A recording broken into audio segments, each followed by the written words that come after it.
امریکہ میں گرمی نے سب ریکارڈ توڑ ڈالے، پارہ 49 ڈگری تک پہنچ گیا۔ 113 ملین امریکیوں کا گرمی کی لہر سے متاثر ہونے کا خدشہ۔ خبر ایجنسی کے مطابق Arizona, Las Vegas, Nevada, Houston, Texas, California میں درجہ حرارت 47 ڈگری تک ریکارڈ۔ جنوب مغربی امریکہ میں 1974 میں پڑنے والی شدید گرمی کا ریکارڈ ٹوٹ گیا۔ فینکس میں مسلسل 13ویں دن کم از کم درجہ حرارت 43 ڈگری رہا۔ ہفتے کے آخر میں ہیٹ ویو میں مزید شدت آنے کی پیشگوئی۔ Death Valley, California, Phoenix, Arizona میں اگلے چند دنوں میں درجہ حرارت 50 ڈگری تک جا سکتا ہے۔ ستلج میں گنڈا سنگھ والا کے مقام پر پانی کی سطح گرنے لگی۔ پی ڈی ایم اے کے مطابق گنڈا سنگھ والا میں پانی کی آمد 83,700 کیوسک ہو گئی۔ ستلج میں ہیڈ سلیمانکی کے مقام پر بھی نچلے درجے کا سیلاب۔ راوی، چناب اور جہلم میں پانی کا بہاؤ معمول کے مطابق۔ قصور میں ستلج کے قریب 15 دیہات زیر آب آئے۔ تمام متاثرہ علاقوں سے لوگوں کو بحفاظت نکال لیا گیا۔ مونسون کے نئے اسپیل میں بہاولپور، کوہلو اور دیگر علاقوں میں بارش۔ شہری رحمان کہتی ہیں متعلقہ اداروں کو الرٹ رہنے کی ہدایت کر دی ہے۔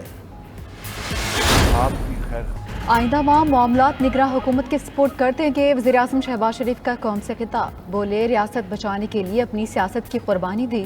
15 ماہ میں 4 سال کی بربادیوں کا ملبہ اور بارودی سرنگوں کو صاف کیا۔ معیشت، خارجہ تعلقات اور دیگر شعبوں میں لگی آگ بجھائی۔ معاشی بحالی کے لیے جامع پلان بنا لیا۔ وزیر خزانہ اور آرمی چیف نے بھی محنت کی ہے۔ نواز شریف کی قیادت میں ملک کو پھر ترقی کی راہ پر لائیں گے۔ سابق حکمران آئی ایم ایف معاہدے کی ناکامی کے لیے سرگرم رہے۔ آئی ایم ایف سے رقم ملنے پر ملک دشمنوں کی ناپاک خواہش مٹی میں مل گئی۔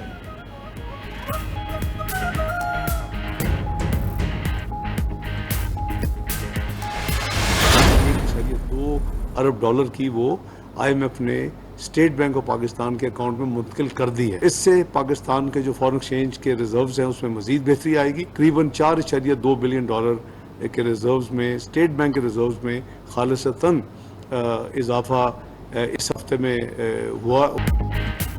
آئی ایم ایف نے $1.20 کروڑ پاکستان کو منتقل کر دیے۔ $1.8 ارب کی باقی رقم 2 جائزہ رپورٹس کے بعد ملے گی۔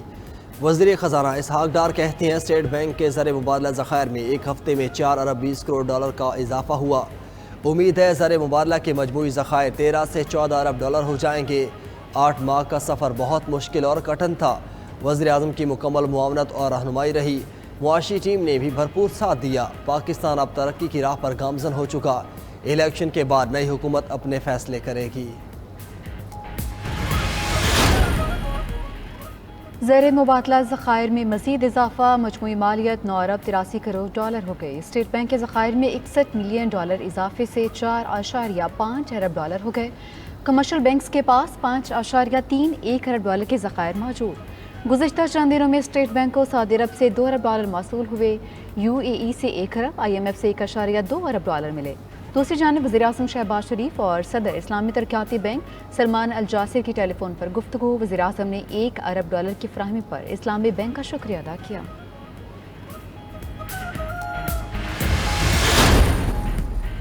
امریکی وزیر خارجہ کا پاکستان کے ساتھ آئی ایم ایف ڈیل کا خیر مقدم۔ اینٹونی بلنکن کہتے ہیں ہم مشکل کی گھڑی میں پاکستانی عوام کے ساتھ ہیں۔ پاکستان آئی ایم ایف کے ساتھ اصلاحات پر کام جاری رکھے، آئی ایم ایف کے ساتھ مل کر پائیدار معاشی بحالی پر کام کرے۔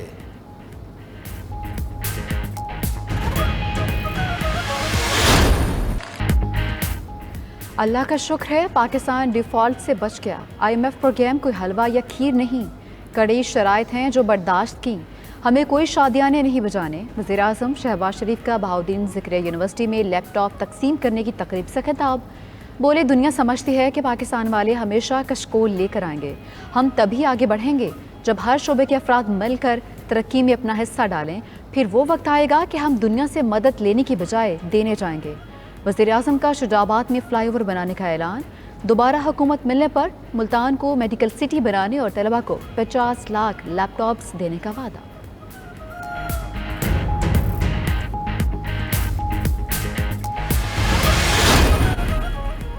سابق وزیر خزانہ مفتاح اسماعیل نے آئی ایم ایف پروگرام کا کریڈٹ وزیر اعظم اور آرمی چیف کو دے دیا۔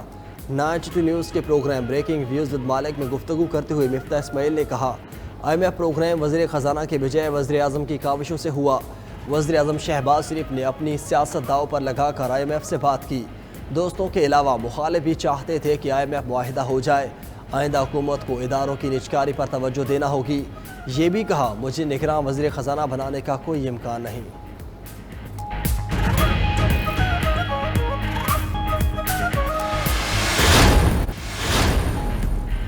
نگراں وزیر اعلیٰ پنجاب محسن نقوی کا لاہور میں بی بی پاک دامن دربار کا دورہ، دربار پر جاری ترقیاتی کام کا جائزہ لیا۔ محسن نقوی کی منصوبہ جلد از جلد مکمل کرنے کی ہدایت، کہا پوری کوشش ہے بی بی پاک دامن دربار کو پہلی محرم کو کھول دیں۔ 200 سے زیادہ افراد منصوبے پر کام کر رہے ہیں۔ سیلاب کا خطرہ نہیں، پانی کا لیول اب تھوڑا نیچے آ گیا۔ دریا کے بیلٹ کے اندر آنے والے 21 گاؤں کو خالی کرایا گیا ہے۔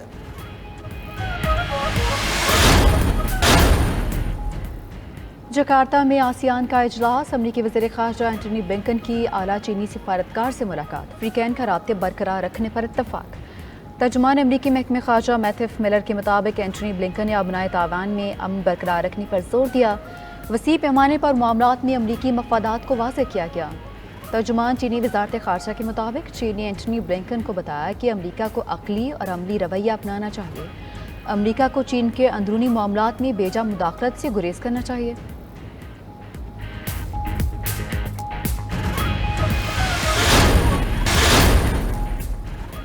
عالمی مارکیٹ میں خام تیل کی قیمتوں میں 1% سے زائد اضافہ، برطانوی برنٹ خام تیل $1.25 مہنگا، فی بیرل قیمت $81.36 پر پہنچ گئی۔ امریکی خام تیل WTI میں بھی $1.14 کا اضافہ، فی بیرل قیمت $76.89 ہو گئی۔ ادھر عالمی مارکیٹ میں سونے اور چاندی کی قیمت میں اضافہ۔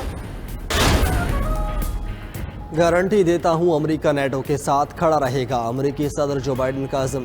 ہیلنسکی میں نارڈک ممالک کے سربراہی اجلاس کے موقع پر امریکی صدر نے گفتگو کرتے ہوئے کہا جب تک ضروری ہوا یوکرین کی حمایت جاری رکھیں گے، امریکی خارجہ پالیسی اور مستقبل کی کوئی بھی ضمانت نہیں دے سکتا۔ بائیڈن نے فن لینڈ کو نیٹو فوجی اتحاد کے لیے ناقابل یقین اثاثہ بھی قرار دیا۔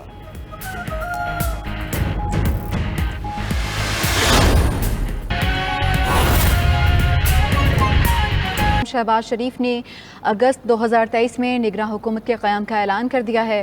قوم سے خطاب میں 15 ماہ کی کارکردگی رپورٹ بھی پیش کر دی، کہا ہم نے سیاست نہیں ریاست کی حفاظت کی، پاکستان کے مفادات کی راہ میں بچھائی گئی بارودی سرنگیں صاف کی ہیں۔ اسلام آباد سے دیکھیے یہ رپورٹ۔